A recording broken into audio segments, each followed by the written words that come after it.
Amistad Commission? Nobody, and you heard, good.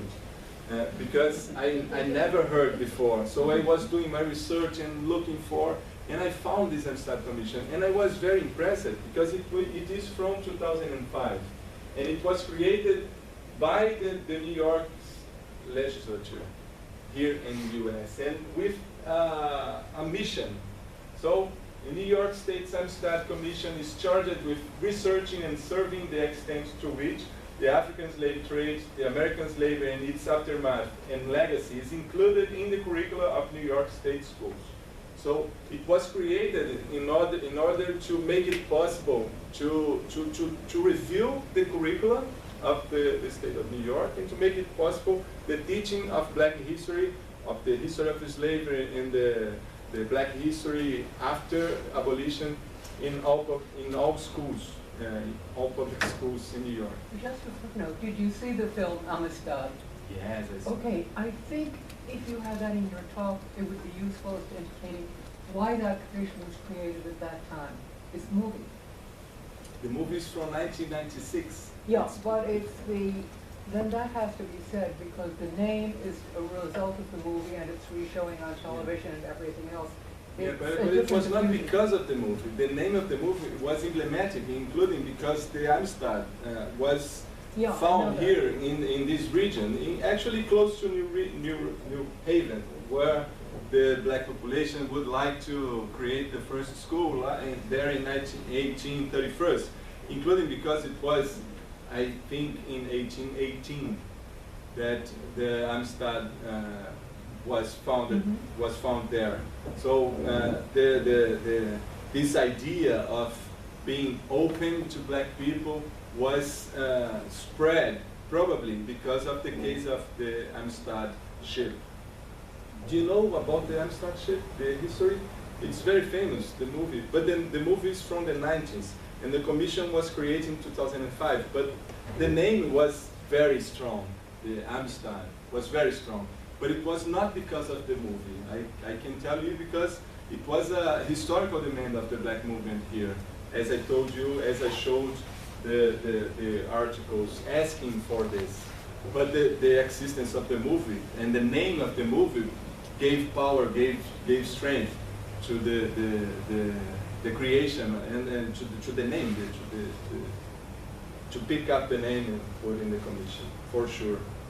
And yeah, so since 2005, some elements of black history have been taught in the public schools in New York State. I mean, where in the high schools? Or? So that's the question. The commission was created in 2005, but nothing happened. So I found many articles including in the New York Times, demanding the government why it's not working. So in 2009, it started having meetings and they didn't publish. I interviewed one of the members of the Amistad Commission, and he gave me this report of the work of the Commission in 2009 and 2010. And I found very interesting things I would like to share with you. But my gosh, I had just 5 minutes. I have a lot of things to talk about Brazil. So I will try to be very fast in this. So there were 90 members, 4 appointed by, so there are activists, community organizers, teachers, scholars. One of the representatives is from Columbia University. And in the creation was Manny Marable, but he died.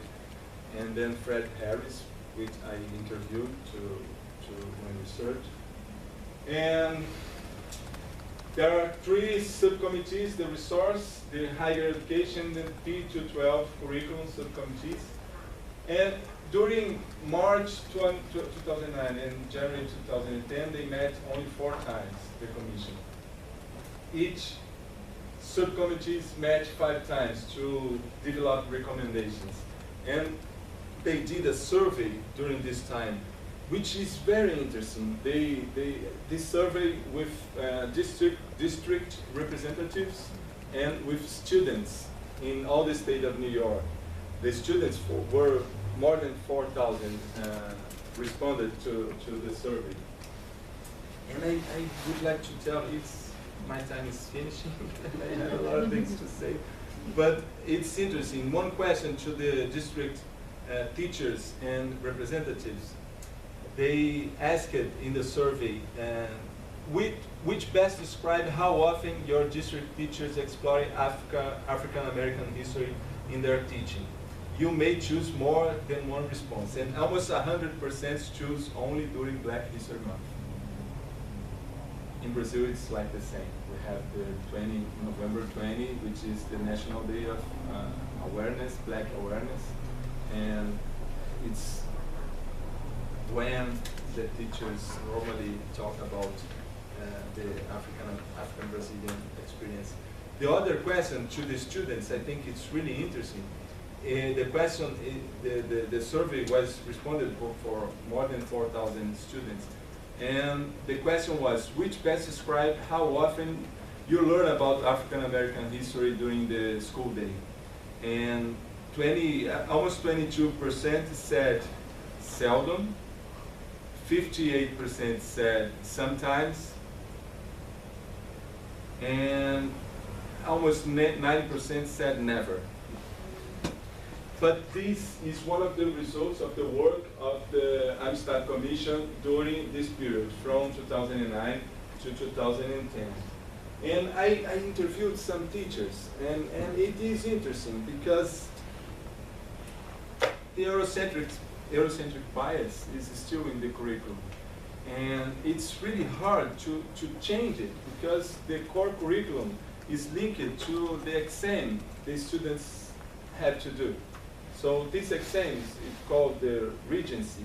If the student if he doesn't get approved in this regency exam, he's not able to receive the certificate of the high school. So the core curriculum is, the exam is based in the core curriculum, and the core curriculum is not very integrated with the idea of the Amistad Commission yet. So there are some points which for me was very interesting to see because I got used to the core curriculum of the state of Rio de Janeiro, and looking to the core curriculum here, I think it's has more possibilities of work with Black history than my curriculum, than my core curriculum of the state of Rio, which is because the population of Rio from African descent is much bigger than here in US, and it's interesting to compare both, and it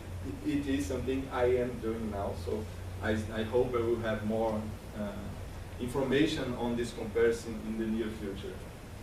But the teachers, they talk a lot about this, about the importance, they understand, but they never heard about the Amistad Commission, which is interesting, though they never heard.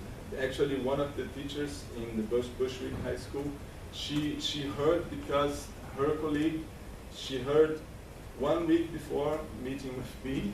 Was a huge coincidence because her colleague, he's doing the master's degree now because it's a demand of the municipality. You can start working only getting the college degree, but to keep working as a teacher in the New York City schools, you need to have a master's degree. So he's studying, he's doing his math, and doing the teacher training in the master's degree, he heard about the Amistad Commission, but in the school they never had. So it is interesting. So I would like to, the most part of my presentation start now. I have no time. From the schools for blacks to changing the national history curriculum. This is emblematic when I was looking for and doing research on the sources of the black movement in Brazil. This is Abdias, I was telling you about. He created the Black Experimental Theater in 1944.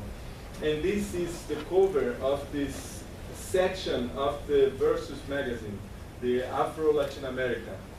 This is a very leftist magazine in Brazil in the 70s during the dictatorship.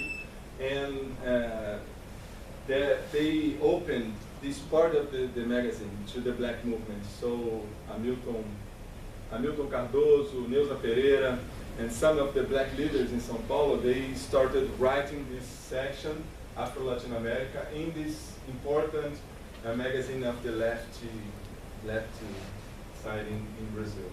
And in 1977, there was the first Congress to the black culture in America. And Abdias was one of the Brazilian representatives there. And they were there talking against racism and for a new history.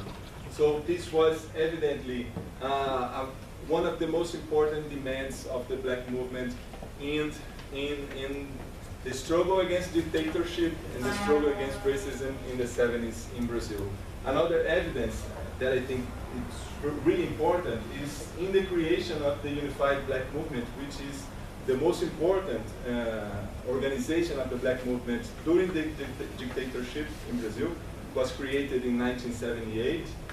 And in its Charter of Principles, in the Carta de Princípios, one of the most important demands of this organization, which was it tried to be a national organization, so they had support of black people from Rio, from Bahia, from Minas Gerais, but they created the organization in São Paulo and then started organizing in other states of Brazil. And it's still working. The Unified Black Movement is still an important organization, but they never achieved the unifying the black movement. It was only the name, which is important, but it is still an important organization, but not the only one. There are many organizations of the black movement in Brazil.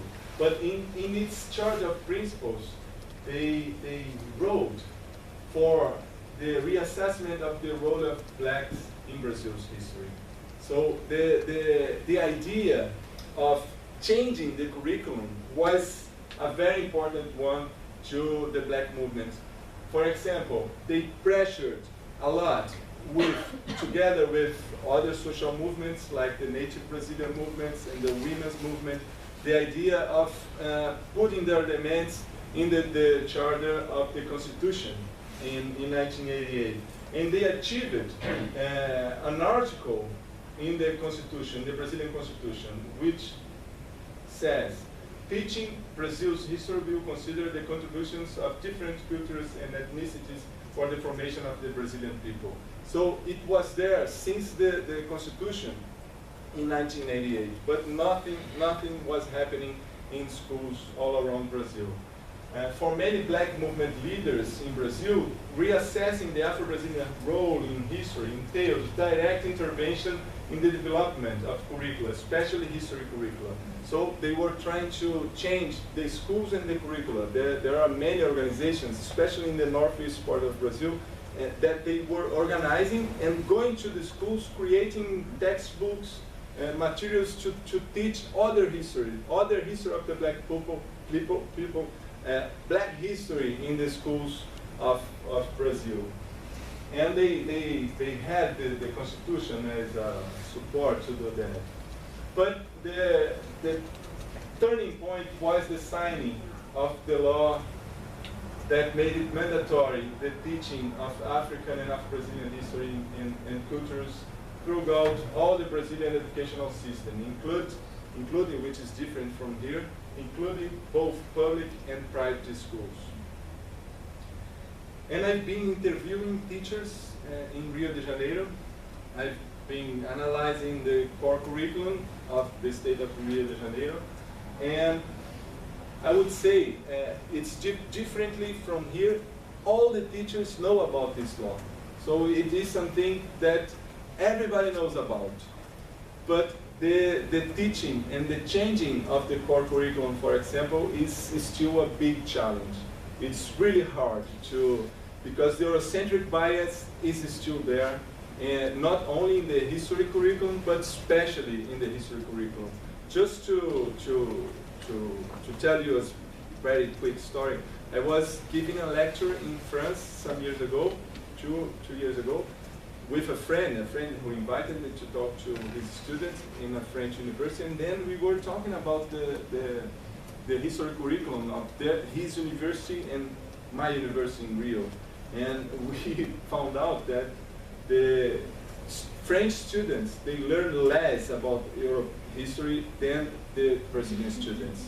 So the Brazilian students learn more European history than the European students do. So it is something like a schizophrenia, because the biggest part of the population are black in Brazil, but we keep studying more history of Europe than the Europeans do. And so this was a very important aim of the black movement in Brazil.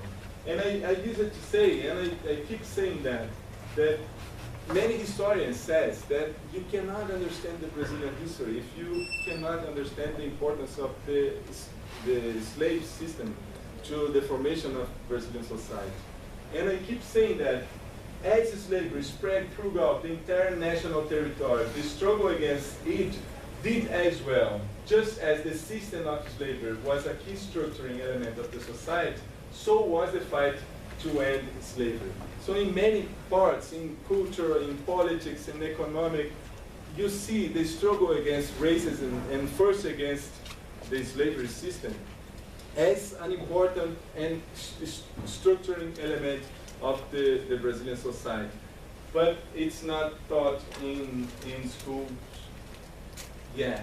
But there are many people working and working hard on this.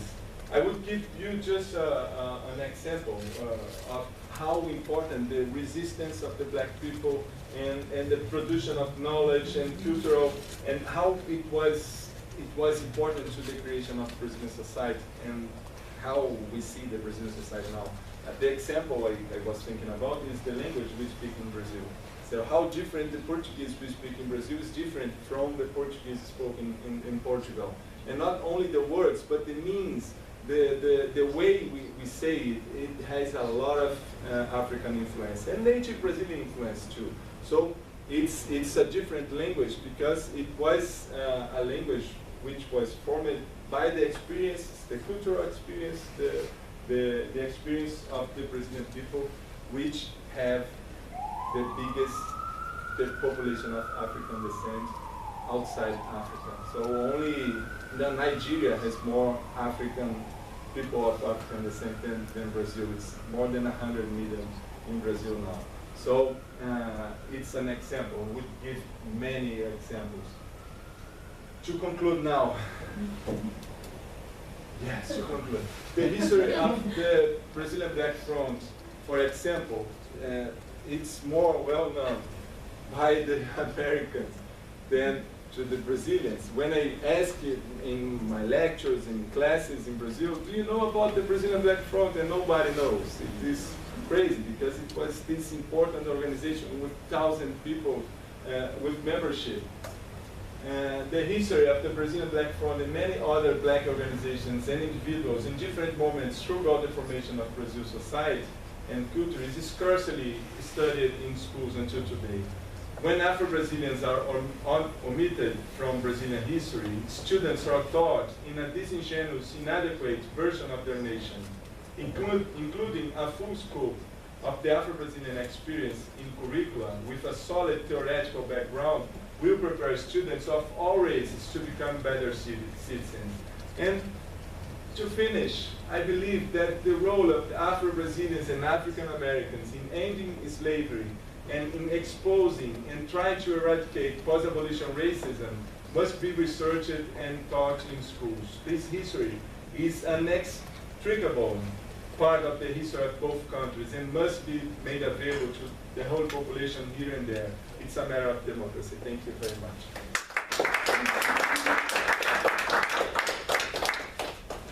So, we have 10 minutes.